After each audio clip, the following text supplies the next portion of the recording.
Coca-Cola has had and continues to have a profound effect on our social interactions, body, and spirit. As Coca-Cola puts it, our purpose and vision are to refresh the world, make a difference, and to craft the brands and choice of drinks that people love, to refresh them in body and spirit. The purpose of Coca-Cola stretches way further than just being the soft soda refreshment on a hot and sunny day. Have you ever paid attention to the difference Coca-Cola makes in your body? On your spirit?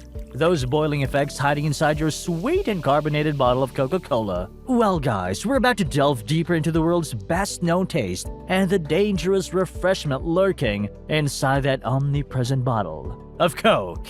The Coca-Cola Company claims to have 136 plus years of refreshing the world, 200 plus brands of soft sodas, juices, plant-based drinks, teas and coffee, water, hydration, and alcoholic beverages, out of which 1.9 billion servings sold daily in more than 200 countries, with 225 bottling partners that help deliver this refreshment worldwide every day and every moment.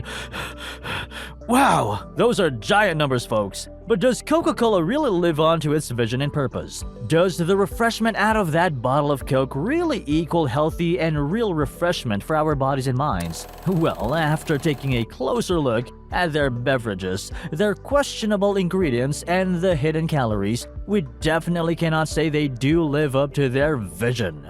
Rather, the inverse of it? The Coca-Cola syrup was created in 1886 in Atlanta, Georgia, by a local pharmacist named Dr. John Stith Pemberton, who then took it to the local Jacobs Pharmacy for it to be sampled and pronounced excellent as a soda drink to be sold for 5 cents a serving. It's worth noting that the original recipe contained cocaine in the form of an extract from the coca leaf, with the cocaine being legal at the time and marketed as a patent medicine, or a brain tonic and intellectual beverage, claiming to be helpful with headaches, fatigue, and upset stomach.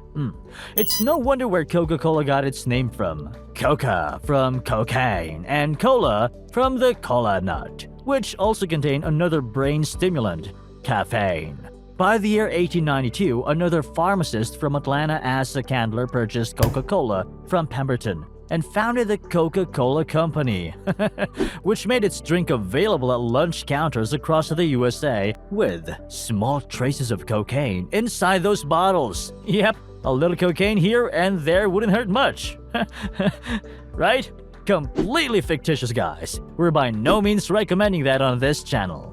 The amount of cocaine, as expected, started to be reduced in Coca-Cola over time, and it became cocaine-free by 1929, with a prohibition era in the US at the time and alcohol being declared illegal. Coca-Cola soon became the alternative soft drink among people. But what's inside that bottle of Coke today? While today we know that cocaine, the once original Coca-Cola ingredient, induces long-term changes in the brain, conditions like increased irritability, restlessness, panic attacks, paranoia, and even a full-blown psychosis, what do we know about the ingredients present in Coke today? What are they? What are their effects? Are we being duped and hoaxed again? Well, let's dig a little there. For the normal can of Coca-Cola, we got 1. Carbonated water.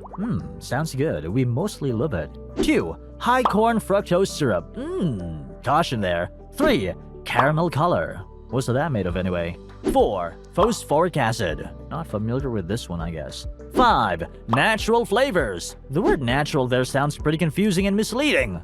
6. And caffeine. Okay, we all love it to a certain dose for sure. Yeah, high corn fructose syrup, that villain ingredient lurking inside almost every food article you pick up at your store shelf. A candy, a soda, a juice drink, that sweet dipping sauce with your chicken nuggets, an ice cream or ice pop, or fruit preserves and jam, or that breakfast food. It doesn't really matter. You'll have it in one way or the other. So what?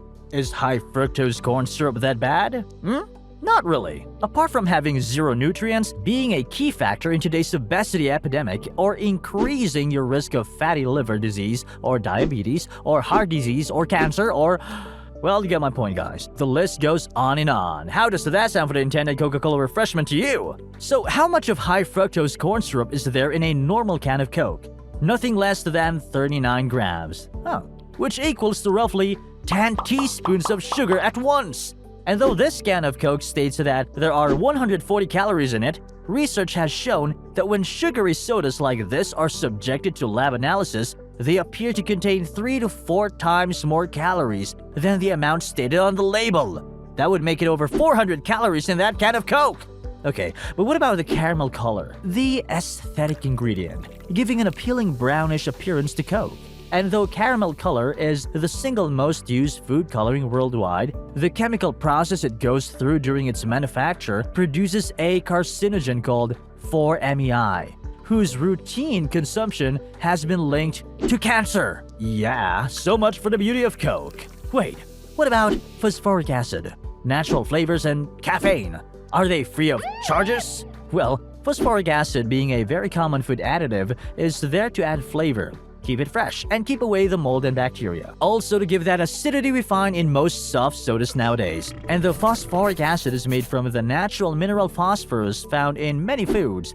Too much of it can put you at risk for bone loss, impaired body's ability to use other minerals such as iron, zinc, or magnesium, heart disease, or increased risk of bone fractures. Who would have thought that? But let's see, maybe natural flavors are harmless. At the end of it, its name suggests it's natural. So natural wouldn't hurt, right? Well, let's not be duped again. Being the complex mixtures they are, created by food chemists known as flavorists, natural flavors is a term that can be used to describe any type of food, even chemicals that are far from natural to our bodies. According to the Environmental Working Group, these natural mixtures can contain more than 100 different chemicals, including solvents, preservatives, and other substances.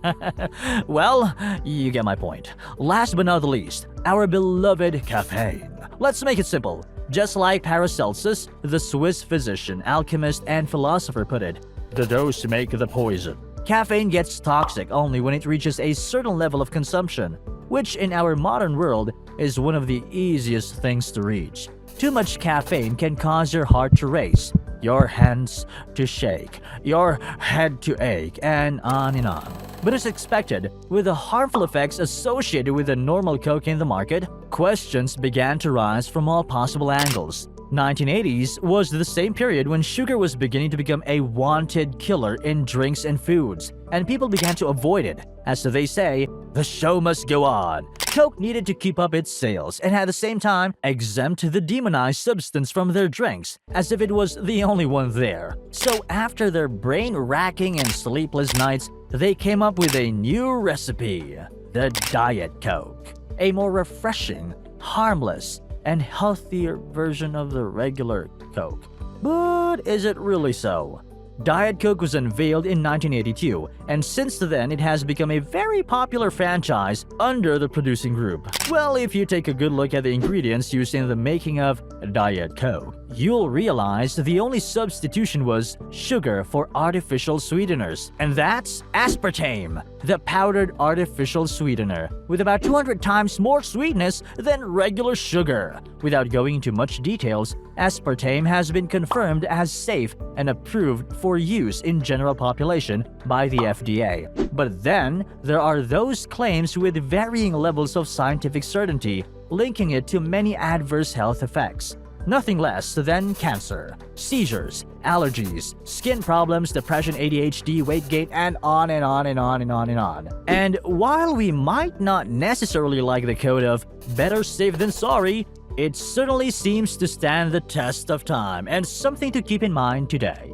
Yes, folks, Coca-Cola stands the test of time. Certainly so. But so does the code, better safe than sorry, as for that matter.